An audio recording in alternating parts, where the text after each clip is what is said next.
السلام علیکم ورحمۃ اللہ وبرکاتہ۔ آج ہم پڑھنے جا رہے ہیں سورہ بقرہ آیت نمبر 272 سے 274۔ اعوذ باللہ من الشیطان الرجیم، بسم اللہ الرحمن الرحیم۔ ليس عليك هداهم ولكن الله يهدي من يشاء وما تنفقوا من خير فلأنفسكم وما تنفقون إلا ابتغاء وجه الله وما تنفقوا من خير يوفى إليكم وأنتم لا تظلمون للفقراء الذين أحصروا في سبيل الله لا يستطيعون ضربا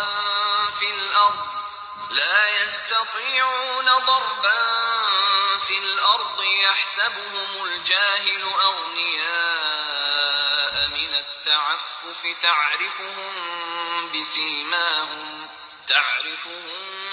بسيماهم لا يسألون الناس إلحافا وما تنفقوا من خير فإن الله به عليم الذين ينفقون أموالهم بالليل والنهار سرا وعلانية فلهم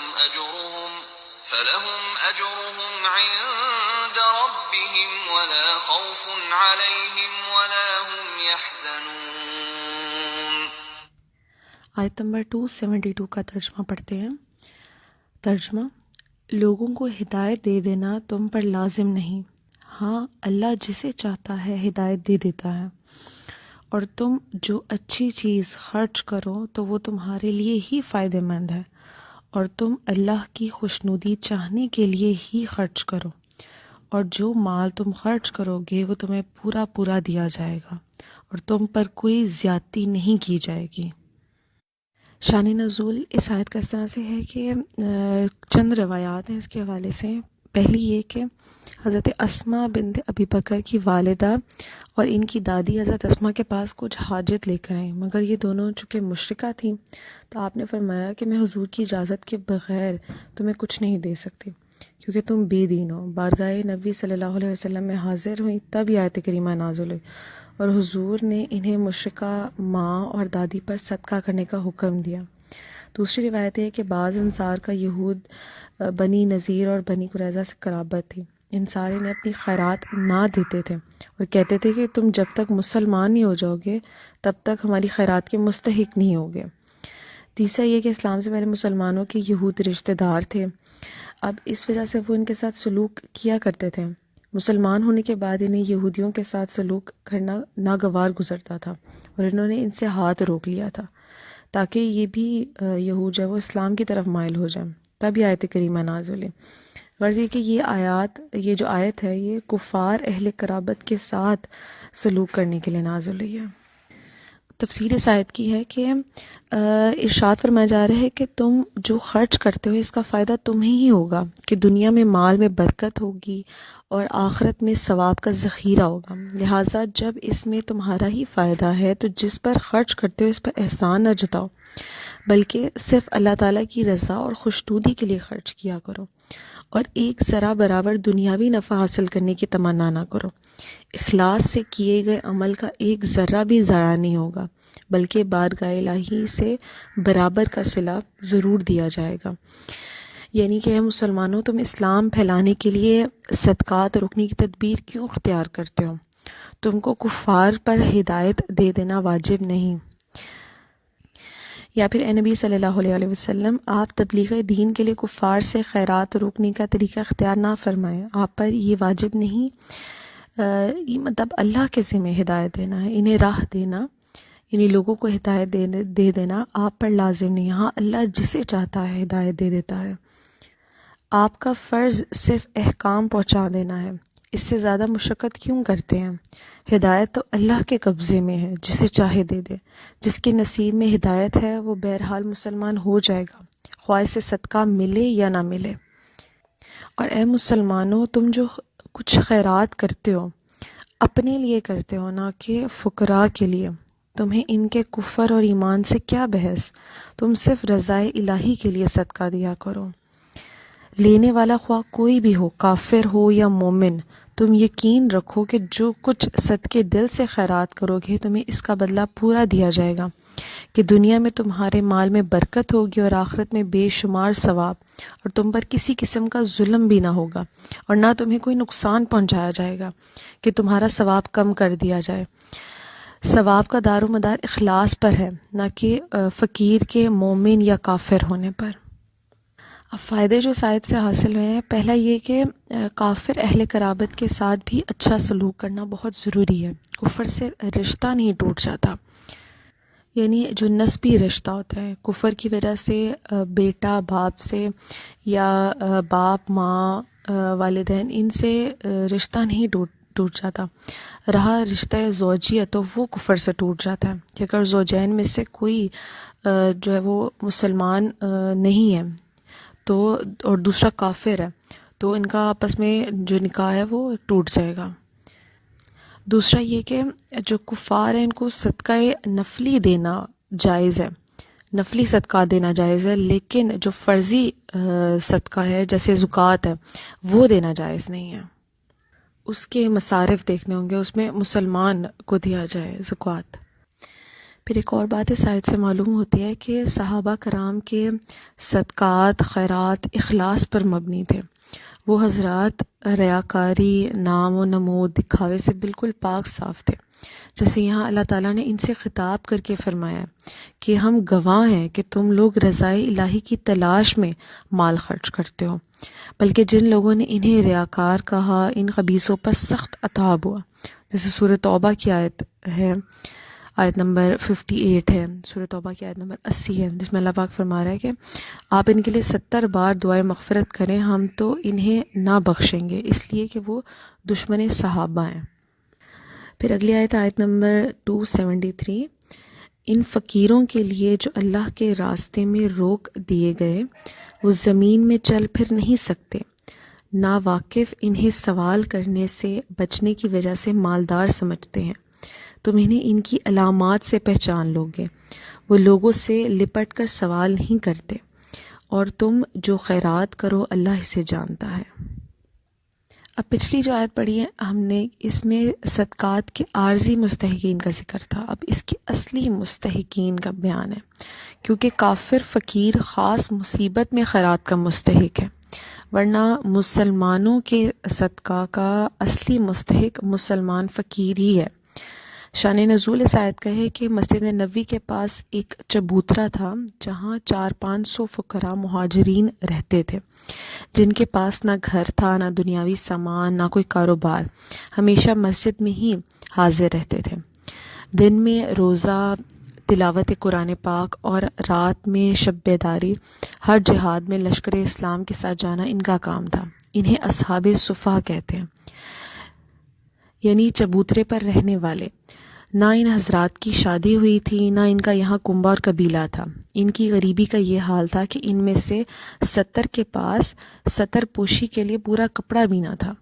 ان کے متعلق یہ آیت کریمہ نازل ہوئی کہ جس میں مسلمانوں کو انہیں صدقہ و خیرات دینے کی ترغیب دی گئی تھی۔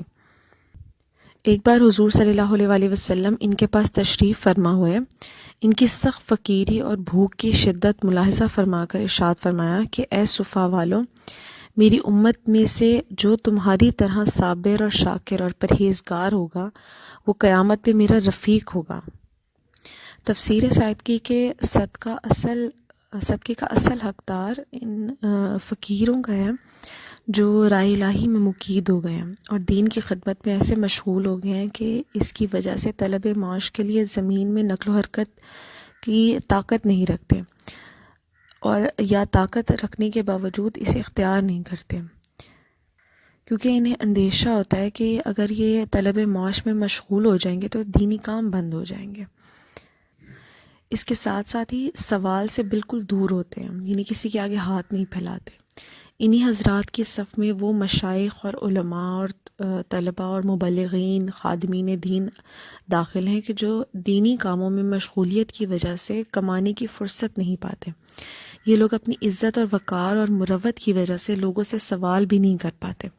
اپنے فقر کو چھپانے کی کوشش بھی کرتے ہیں، جس کی وجہ سے لوگ یہ سمجھتے ہیں کہ ان کا گزارا بہت اچھا ہو رہا ہے، لیکن حقیقت حال اس کے بالکل برعکس ہوتی ہے.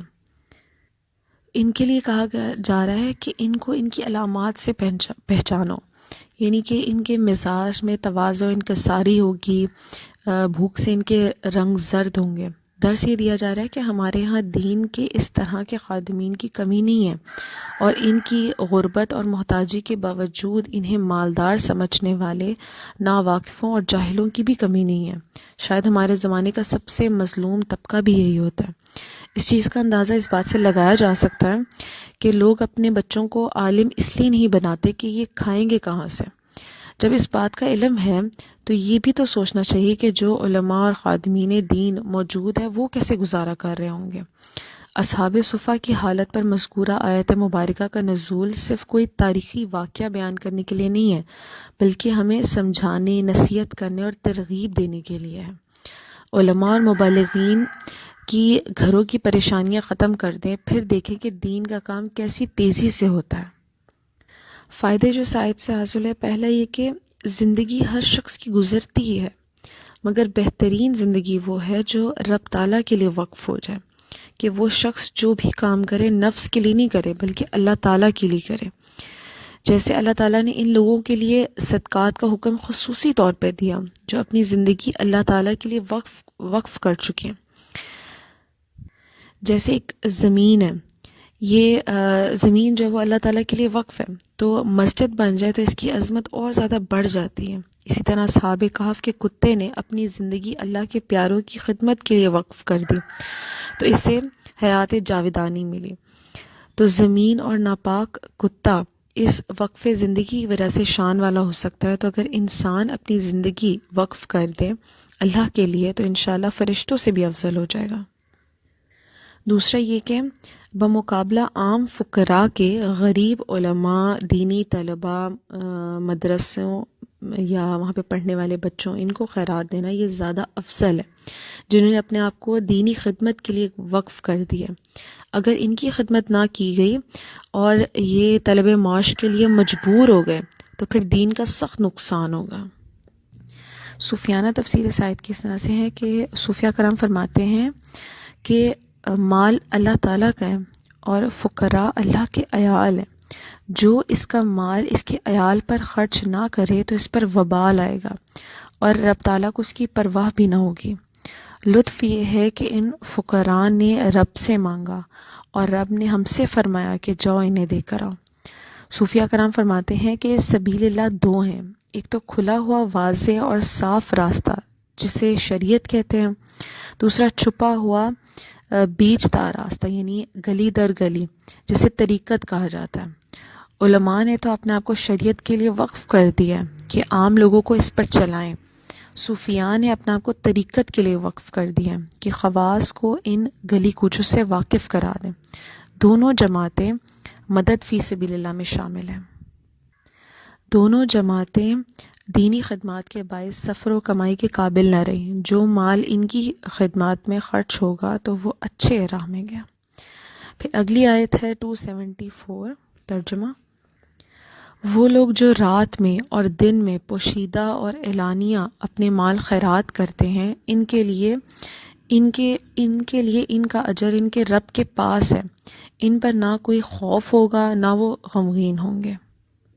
شان نزول اس آیت کا اس طرح سے ہے کہ یہ آیت کریمہ حضرت عبد الرحمن ابن عوف نے کے لیے اور دوسرا حضرت علی کرم اللہ وجہ کے حق میں نازل ہوئی کہ حضرت عبد الرحمن ابن عوف نے اصحاب صفا کے پاس دن کے وقت بہت سارے دینار بھیجے اور حضرت علی کرم اللہ وجہ نے رات میں تقریباً 6 من کھجوریں ان کے پاس بھیجی. تب یہ آیت کریمہ نازل ہوئی جس میں ان دونوں صاحبوں کو قبولیت کا پروانہ عطا ہوا. دوسرا یہ کہ حضرت ابوبکر صدیق رضی اللہ تعالیٰ عنہ کے حق میں یہ آیت نازل ہوئی کہ حضرت ابوبکر صدیق نے 40,000 دینار خیرات کیا 10,000 دینار رات میں، 10,000 دن میں، 10,000 پوشیدہ، 10,000 اعلانیہ، تب یہ آیت کریمہ نازل ہوئی جس میں انہیں تمام صدقات کی قبولیت کی سند عطا ہوئی۔ تیسری روایت یہ ہے کہ ایک بار حضرت علی کرم اللہ وجہ کے پاس صرف 4 درہم تھے، انہوں نے چاروں خیرات کر دیے، ایک دن میں، ایک رات میں، ایک خفیہ اور ایک ظاہر۔ تفسیر اس آیت کی ہے کہ جو مسلمان اپنے ہر قسم کے مال ہر وقت، دن اور رات، ہر حال میں، خفیہ اور اعلانیہ راہ الہی میں خرچ کرتے ہیں تو ان کا اجر انہی کو ملے گا، نہ کہ ان کے غیر کو، اور صرف دنیا میں نہیں ملے گا بلکہ ان کے رب کے پاس محفوظ ہے۔ اجر کے علاوہ انہیں یہ کمال بھی حاصل ہوگا کہ نہ دنیا میں انہیں مال برباد ہونے کا خوف ہوگا اور نہ وہ خیرات پر غمگین ہوں گے، یا نہ مرتے وقت انہیں اپنے مال اور عیال چھوٹنے کا غم ہوگا، اور نہ آئندہ مال کی بربادی کا خطرہ ہوگا، کیونکہ ان کے دل میں مال کی محبت ہی نہیں ہوگی، اور رب تعالیٰ ان کے مال کا خود متولی ہوگا۔ یا آخرت میں نہ ان پر دوزخ کا عذاب وغیرہ کا خوف ہوگا، نہ گزشتہ عمر کی بربادی کا غم ہوگا، کیونکہ ان کا صدقہ انہیں عذاب سے بچائے گا اور اجر تک پہنچائے گا۔ فائدے جو اس آیت سے حاصل ہے، پہلا یہ کہ نیکی میں معمولی اور بڑی کا لحاظ نہیں کرنا چاہیے، ایسے ہی صدقات میں تھوڑے یا زیادہ مال کی پرواہ نہیں کرنی چاہیے، جو ہو سکے کر گزرے۔ رب کے ہاں اخلاص دیکھا جاتا ہے، نہ کہ محض زیادتی مال۔ دوسرا یہ کہ نیکی میں دیر نہ کرے، جب ممکن ہو کر گزرے۔ تیسرا یہ کہ نیکی ہمیشہ اور پابندی کے ساتھ کرنی چاہیے۔ اور پھر یہ کہ سخی مسلمان انشاءاللہ قیامت میں زمرہ اولیاء اللہ میں ہوگا، کیونکہ اولیاء اللہ کے لیے اللہ تعالیٰ نے فرمایا لا خوف علیہم ولا هم یحزنون، یعنی کہ نہ انہیں کچھ خوف ہوگا نہ کوئی غم ہوگا، یہ اولیاء کے لیے فرمایا گیا، اور یہاں سخی کے لیے بھی یہی فرمایا گیا۔ پھر یہ کہ صدقہ اور خیرات خوف اور غم کو دور کرتے ہیں، کہ سخی دنیا میں بھی بربادی مال اور مال کے خوف اور غم سے، اور مرتے وقت بھی اور آخرت میں بھی ہر قسم کے خوف اور غم سے دور رہتا ہے، جبکہ بخیل مرتے وقت اپنے مال پر حسرت کرتے ہوئے جاتے ہیں۔ سخی یہ سمجھ کر جاتا ہے کہ میرا مال میرے ساتھ جا رہا ہے، یعنی ساتھ کس طرح سے جا رہا ہے کہ جو خرچ کیا وہ آگے جا رہا ہے، یعنی جو اللہ کی راہ میں خرچ کیا وہی آگے جانے والا ہے، جو اپنے لیے خرچ کیا وہ آگے نہیں جائے گا۔ پھر یہ کہ لالچی آدمی زیادہ مصیبت زدہ ہے، اگرچہ کتنا ہی مالدار کیوں نہ ہو، اور سخی آدمی آرام میں ہے، اگرچہ کتنا ہی غریب کیوں نہ ہو۔ صوفیاء فرماتے ہیں کہ سخی مال کو دنیا میں چور، ڈاکو، دشمن کا خوف نہیں ہے، کہ اس کا کوئی دشمن ہی ہوتا ہی نہیں ہے، سب اس کی زندگی چاہتے ہیں۔ اگر اتفاقاً اس کا مال ضائع ہو جائے تو اسے غم نہیں ہوتا، کہ اسے مال سے محبت ہی نہیں ہوتی۔ بیماری میں موت کا خوف اس بنا پر نہیں کہ ہائے میرا مال کہاں جائے گا، کہ اسے مال سے الفت ہی نہیں ہے۔ جیسے موت پر مال چھوٹنے کا غم نہیں، بلکہ آگے کی خوشی ہوتی ہے کہ دیدار یار، رب تعالیٰ کی رحمت نصیب ہوگی۔ مال کے ہوس والے کو موت پر زیادہ صدمہ ہوتا ہے، ایک جان نکلنے کا اور دوسرا یہ مال چھوٹنے کا۔ اسی لیے سخاوت کا حکم دیا جا رہا ہے کہ سخاوت کرنے سے مال کی جو محبت ہے وہ انسان کے اندر سے ختم ہو جاتی ہے۔ تو اس لیے سخاوت کا درس ہمیں جو ہم نے آیات پڑھی ہیں اس میں بار بار دیا جائے۔ دعا ہے کہ اللہ تعالیٰ ہمیں بھی فی سبیل اللہ خرچ کرنے کی توفیق عطا فرمائے، اور جو خرچ کر رہے ہیں اسے اپنی بارگاہ میں قبول و منظور فرمائے۔ آمین ثم آمین۔ اعوذ باللہ من الشیطان الرجیم، بسم اللہ الرحمن الرحیم۔ سورہ بقرہ آیت نمبر 275۔ بسم اللہ الرحمن الرحیم۔ الذين يأكلون الربا لا يقومون إلا كما يقوم الذي يتخبطه الشيطان من المس ذلك بأنهم قالوا إنما البيع مثل الربا وأحل الله البيع وحرم الربا فمن جاءه موعظة من ربه فانتهى فله ما سلف وأمره إلى الله ومن عاد فأولئك أصحاب النار هم فيها خالدون۔ ترجمہ: جو لوگ سود کھاتے ہیں وہ قیامت کے دن نہ کھڑے ہوں گے مگر اس شخص کے کھڑے ہونے کی طرح جسے آسیب نے چھو کر پاگل بنا دیا ہو۔ یہ سزا اس وجہ سے ہے کہ انہوں نے کہا خرید و فروخت بھی تو سود ہی کی طرح ہے، حالانکہ اللہ نے خرید و فروخت کو حلال کیا ہے اور سود کو حرام کیا ہے۔ تو جس کے پاس اس کے رب کی طرف سے نصیحت آئی پھر وہ باز آ گیا تو اس کے لیے حلال ہے وہ جو پہلے گزر چکا، اور اس کا معاملہ اللہ کے سپرد ہے، اور جو دوبارہ ایسی حرکت کریں گے تو وہ دوزخی ہیں اور وہ اس میں مدتوں رہیں گے۔ اب گزشتہ آیات تھیں، اس میں مال خرچ کر کے رضا الہی اور جنت کمانے والوں کا بیان تھا۔ اب اسی مال کے ذریعے اللہ تعالیٰ کا غضب اور جہنم کمانے والوں کا بیان ہے۔ چنانچہ ان لوگوں کے ایک بڑے طبقے یعنی سود خوروں کا بیان ہے اور ان کے انجام کا اس آیت میں بیان کیا گیا ہے۔ سود کو حرام کیے جانے کی کئی حکمتیں ہیں۔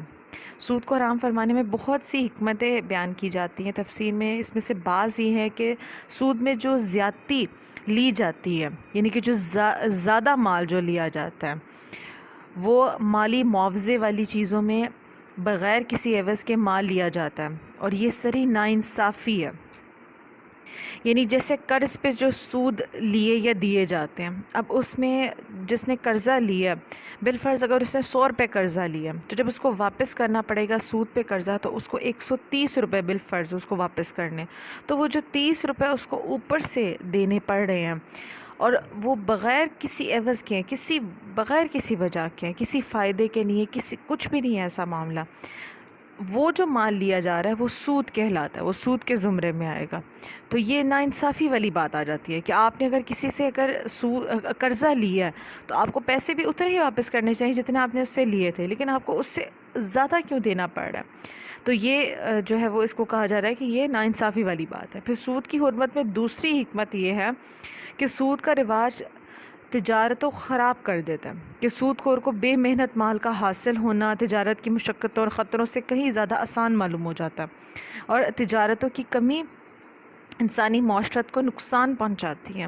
جب سود خور کو گھر بیٹھے یہ عادت پڑ جاتی ہے، بہت سارے لوگوں نے اس چیز کو اپنا بزنس بنایا ہوا ہے کہ ادھار پہ پیسے دے دیتے ہیں اور سود پہ قرضہ دیتے ہیں، اور پھر گھر بیٹھے ہی جب ان کو ایک فکسڈ اماؤنٹ ایک آمدنی آ رہی ہے، ان کو پتہ ہے کہ ہم اتنا قرضہ دیں گے اور اس سے اوپر ہمیں اگلے مہینے اس سے اوپر مل جائے گا، یا جو ہے وہ اسی طرح سے اپنا سرکل جو ہے وہ چلا لیتے ہیں، اور ان کو پھر تجارت کرنا مشکل لگتا ہے اور سود کھانا زیادہ آسان لگنا شروع ہو جاتا ہے۔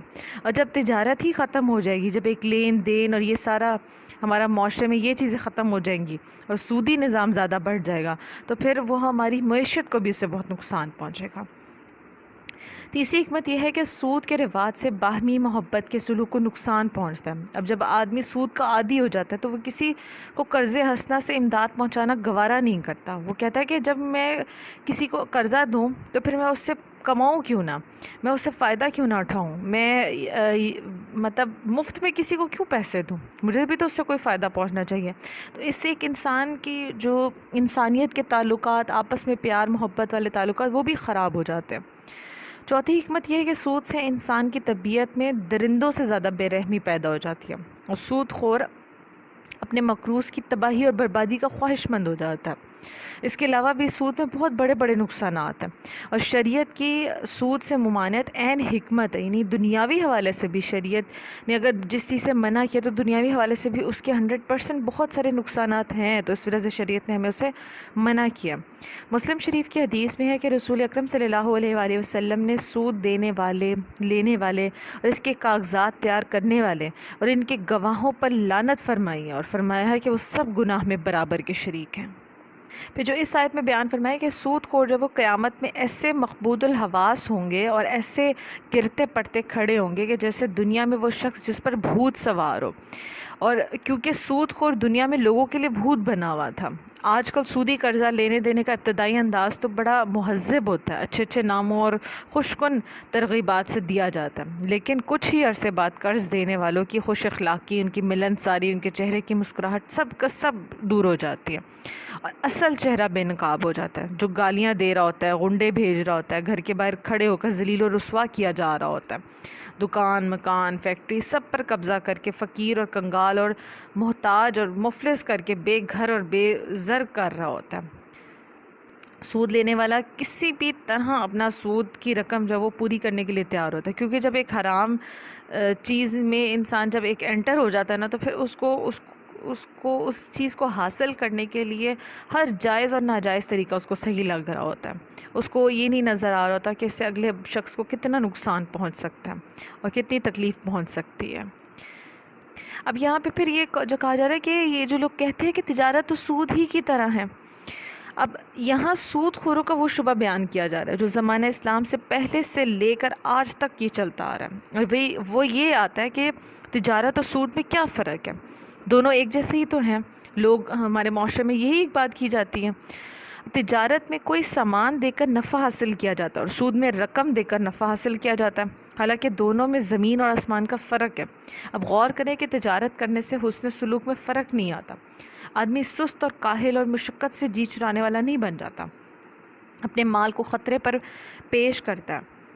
نفع اور نقصان دونوں کی امید ہوتی ہے اس کو، وہ دوسرے کی بربادی اور محتاجی کا آرزو مند نہیں ہوتا. جبکہ سود والا بے رحم ہو جاتا ہے، وہ مفت میں کسی کو رقم دینے کا تصور بھی نہیں کرتا. انسانی ہمدردی سے رخصت ہو جاتی ہے. قرض لینے والا ڈوبے مرے وہ تباہ ہو، یہ بہرحال ہر صورت اسے مطلب نچوڑنے پر اسے تلا رہتا ہے. آخر یہ سب فرق ہی تو ہے. تجارت میں ایسا نہیں ہوتا جبکہ سود میں ایسا ہوتا ہے. اب تجارت اور سود کو ایک جیسا کہنے والوں کو کیا یہ فرق نظر نہیں آتا؟ اسی لیے اللہ تعالیٰ نے فرمایا کہ اللہ تعالیٰ نے تجارت کو حلال کیا ہے اور سود کو حرام کیا ہے. اب چونکہ سود کا لین دین یہ لین دین ہے اس کا، یہ ایک عرصے سے چلتا آ رہا ہے، تو فرمایا گیا کہ جب حکم الہی نازل ہو گیا تو اب اس پر عمل کرتے ہوئے جو آئندہ سود لینے سے باز آ گیا تو حرمت کا حکم نازل ہونے سے پہلے جو لیتا رہا اس پر کوئی گرفت نہیں ہوگی، کیونکہ اب حکم نازل ہوا. تو اب سے یہ ہے کہ جو پچھلا اگر سود کا لین دین ہوتا رہا تو اس پہ پکڑ نہیں ہوگی، لیکن اب سے جب سے پتہ چل گیا کہ سود کی حرمت کا حکم آ گیا تو اب اس کے بعد سے سود کا لین دین ہر طرح سے حرام ہے. اور جو سود لے گا تو پھر وہ جہنم کا مستحق ہوگا، اور اگر حلال سمجھ کر کھایا تو پھر وہ کافر ہو جائے گا. یہ اتنی سخت اس کے حوالے سے وعید ہے. اور جو اس کو حلال جانے کا، جو اس کو صحیح جانے گا، تو اس کے لیے کہا جا رہا ہے کہ وہ ہمیشہ جہنم میں رہے گا، کیونکہ کسی بھی حرام قطعی کو حلال جاننے والا کافر ہو جاتا ہے. پھر اگلی آیت ہے آیت نمبر 277. آیت نمبر 276 اور 277 کی اکٹھے ہم پڑھتے ہیں تفسیر. 277 276. الله الربا ويربي الصدقات والله لا يحب كل كفار أثيم. إن الذين آمنوا وعملوا الصالحات وأقاموا الصلاة وآتوا الزكاة لهم أجرهم عند ربهم ولا خوف عليهم ولا هم يحزنون. ترجمہ: اللہ سود کو مٹاتا ہے اور صدقات کو بڑھاتا ہے، اور اللہ کسی ناشکرے بڑے گنہگار کو پسند نہیں کرتا. بے شک وہ لوگ جو ایمان لائے اور انہوں نے اچھے کام کیے اور نماز قائم کی اور زکوٰۃ دی، ان کا اجر ان کے رب کے پاس ہے، اور ان پر نہ کوئی خوف ہوگا نہ وہ غمگین ہوں گے. تفسیر اس آیت کی ہے کہ اللہ تعالیٰ سود کو مٹاتا ہے اور سود خور کو برکت سے محروم کرتا ہے. حضرت عبداللہ بن عباس رضی اللہ تعالیٰ عنہ فرماتے ہیں کہ اللہ تعالیٰ سود خور کا نہ صدقہ قبول کرے گا، نہ حج، نہ جہاد، نہ رشتہ داروں سے حسن سلوک. اللہ تعالیٰ سود کو مٹاتا ہے جبکہ صدقات اور خیرات کو زیادہ کرتا ہے۔ دنیا میں اس میں برکت پیدا فرما دیتا ہے اور آخرت میں اس کا اجر و ثواب بڑھاتا ہے۔ چنانچہ اللہ تعالیٰ نے ارشاد فرمایا، قرآن پاک کی آیت ہے، اور جو تم اللہ کی رضا چاہتے ہو زکوٰۃ دیتے ہو تو وہی لوگ اپنے مال سے بڑھانے والے ہیں۔ پھر صحیح بخاری میں حضرت ابو ہریرہ رضی اللہ تعالیٰ عنہ سے روایت ہے کہ نبی کریم صلی اللہ علیہ وسلم نے ارشاد فرمایا، جو شخص کھجور برابر حلال کمائی سے صدقہ کرے اور اللہ حلال ہی کو قبول فرماتا ہے تو اللہ تعالیٰ اس صدقے کو قبول فرماتا ہے، پھر اسے اس کے مالک کے لیے پرورش کرتا ہے، جیسے تم میں کوئی ایک بچھڑے کی تربیت کرتا ہے، یہاں تک کہ وہ صدقہ پہاڑ کے برابر ہو جاتا ہے۔ بخاری شریف کی حدیث ہے یہ۔ اب یہاں پہ فرمایا جا رہا ہے کہ اللہ تعالیٰ دنیا میں سودی مال کو برباد کرتا ہے اور جس مال سے زکوٰۃ نکالی جائے اسے بڑھاتا ہے، کیونکہ اکثر سود خور کا اگر انجام دیکھا جائے تو فقیری ہوتی ہے، ان کا آخری انجام دیکھا جائے تو بہت برا ہوتا ہے۔ سود خور کو لوگ برا جانتے ہیں، اسے کوئی امین سمجھ کر اپنی امانت اس کے پاس کبھی سپرد نہیں کرتا، اسے ہر ایک فاسق و فاجر کہتا ہے۔ وہ فقراء اور غرباء جو اس کے ہاتھوں سے تباہ ہوئے ہیں دن اور رات اس پر لعنت کرتے ہیں، اس پر بددعائی کرتے ہیں، اس کے لیے اس کے مال پر ہر ظالم اور چور دست درازی کرتے ہیں۔ وہ سمجھتے ہیں کہ یہ پیسہ اس کی محنت کا جمع کیا ہوا نہیں ہے، مگر ایک حلال کے جو مال ہے اس کے برعکس جو حلال مال کمانے والا ہے اس کے مال میں بہت برکت ہوتی ہے، کیونکہ وہ جب اللہ کے بندوں کی پرورش کرتا ہے تو رب تعالیٰ ضرور اس پر کرم فرماتا ہے، روزانہ اس کی عزت بڑھتی ہے، لوگ اس کی تعریف کرتے ہیں، دل اس کی طرف مائل ہوتے ہیں، فقراء اور مساکین اس کے حق میں دعائے خیر کرتے ہیں، اور ایسے آدمی کے مال پر ظالم اور چور نظر کم کرتے ہیں کہ اللہ تعالیٰ آخرت میں سود خور کو ہلاک کرے گا کہ اس کا صدقہ، اس کا حج، اس کا جہاد، اس کا صلح رحمی سب برباد ہو جائیں گے، کیونکہ اس نے ساری نیکیاں سودی پیسے سے کی تھیں۔ اب خراب بیج ہے اگر تو اس سے پھل بھی اگر پیدا ہوگا تو وہ بھی خراب ہی ہوگا، اس کا مال نہ اس سے موت کے وقت کام آئے گا نہ اس بعد موت، یعنی کہ اگر ایک حرام کمائی جو اس سے اگر کوئی حلال کام بھی کیا جائے گا تو اس کا کوئی فائدہ نہیں ہوگا۔ حرام گھر میں پیسہ آ رہا ہے، روپیہ آ رہا ہے، اسی سے زکوٰۃ دی جا رہی ہے، اسی سے صدقہ کیا جا رہا ہے، لوگوں کو کھانا کھلایا جا رہا ہے، راشن بانٹے جا رہے ہیں، اس کا کوئی فائدہ نہیں ہوگا کیونکہ وہ حرام کمائی سے آ رہا ہے۔ اس میں کوئی ایسا کنسیپٹ نہیں ہے کہ بلیک منی کو وائٹ منی میں کنورٹ کر کے تو آپ اللہ کے نظر میں اچھے ہو جائیں گے، دنیا کی نظر میں تو اچھے ہو جائیں گے لیکن اللہ کی نظر میں اس کا کوئی فائدہ نہیں ہوگا، کیونکہ اللہ بہتر جانتے کہ کون سا مال حلال کمائی سے آیا، کون سا مال حرام کمائی سے آیا ہے۔ اس سے دیکھیں یہ بات ہمیں معلوم ہوئی ہے کہ حلال کمائی میں بہت برکت ہے اور حرام میں بے برکتی ہے۔ سود خور اگرچہ مالدار ہو جاتا ہے مگر برکت سے محروم رہ جاتا ہے۔ اب تفسیر میں ایک بات کی جا رہی ہے کہ کثرت میں اور برکت میں فرق ہے۔ کثرت کے معنی ہوتے ہیں کہ زیادتی ہونا، کسی چیز کی بہت زیادہ تعداد ہونا، لیکن برکت کے معنی ہوتے ہیں کہ تھوڑی سی چیز ہو لیکن اس میں وہ مبارک ہو، وہ برکت والی ہو اور وہ بہت فائدہ مند ہوتی ہے۔ جیسے مثال دی جا رہی ہے کہ برکت والی تھوڑی سی بارش بھی رحمت ہے اور کثرت کی بارش کبھی عذاب بھی بن جاتی ہے۔ یوں ہی یہ جو سود سے جو مال حاصل کیا جاتا ہے اگرچہ وہ کثرت سے ہو جاتا ہے لیکن وہ کثرت میں برکت نہیں ہوتی ہے، اور جو ایک حلال جو مال کمایا جاتا ہے وہ چاہے تھوڑا بھی ہو لیکن اس میں برکت ہوتی ہے۔ پھر تفسیر میں بیان کیا جاتا ہے کہ نفع اور نقصان نتیجے کے اعتبار سے ہوتا ہے۔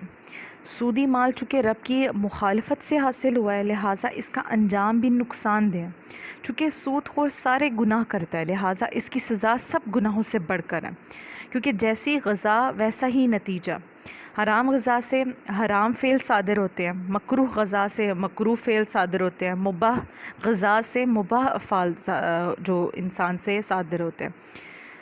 یعنی جس طرح کی خوراک ہمارے اندر جاتی ہے، جس طرح کا مال ہمارے اندر جاتا ہے، غذا ہمارے اندر جاتی ہے، حلال جاتا ہے یا حرام جاتا ہے تو اسی طرح سے ہم سے فعل ہوں گے۔ حلال کمانے والا اور حلال کھانے والا اور اپنی گھر والوں کو حلال کھلانے والا، اس کے گھر میں بھی حلال کام ہی ہوں گے، لیکن جس گھر میں حرام رزق آئے گا وہاں پہ بھی حرام کام ہی ہوں گے، اور وہ حرام پیسہ ایسی چیزوں میں چلا جاتا ہے کہ انسان کو پتہ بھی نہیں لگتا. بیماریاں بہت ہوتی ہیں، ناچاکیاں ہوتی ہیں، بہت سی جو ہے وہ گھر میں پریشانیاں ہوتی ہیں ایسے گھر میں جہاں پہ حرام رزق آتا ہے. اب وہ چاہے سود کی رقم میں ہو، چاہے وہ رشوت کی رقم میں ہو، چاہے وہ کسی کا ناجائز کسی کے مال پر قبضہ ہو، کسی بھی انداز میں ہو سکتا ہے. تو اس سے یہ اس آیت سے ہمیں یہ سیکھنے کو ملا، یعنی اس قدر قرآن پاک نے ہمیں اس چیز پر کتنا زور دیا ہے کہ مال ہمیشہ حلال کھانا چاہیے، اور حلال رزق کی ہمیں تلقین کی جا رہی ہے. اللہ تعالیٰ ہم سب کے گھروں میں ہمیشہ رزق حلال آئے، اور ہم سب کو رزق حلال کھانے کی، رزق حلال کمانے کی توفیق عطا فرمائے. آمین.